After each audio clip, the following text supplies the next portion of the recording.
Hi అండి, ఈరోజు పప్పు చారు చేశానండి. పప్పులో కూడా చాలా రకాలు చేస్తారు. పప్పు చూసావా ఎంత పలసగా చేసుకున్నాను, ఇంకా పలసగా చేస్తాను నేను. ఉల్లిపాయలు ఎక్కువ వేయాలా, వేసి పప్పు చారు చేయాలండి. పప్పు చారు చేస్తే బాగుంటుంది.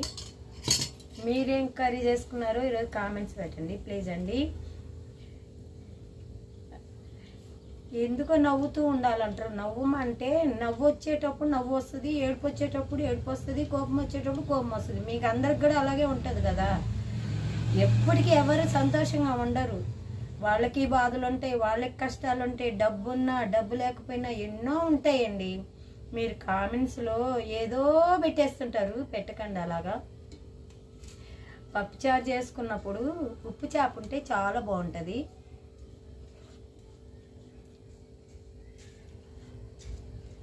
ఆంధ్ర సైడ్ అయితే ఉప్పు చేపలు ఉంటాయి, ఏడాడు ఉంటాయి ఉప్పు చేపలు.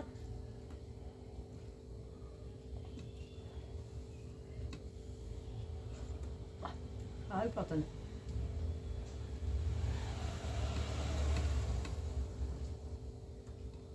ఎంతమందికి వేడివేడిగా తినాలని ఇష్టం. నాకైతే ఎంత వేడిగా తినాలంటే అంత వేడిగా తినాలా. తుఫాన్ అంట అటు సైడ్ అంతా, జాగ్రత్తగా ఉండండి.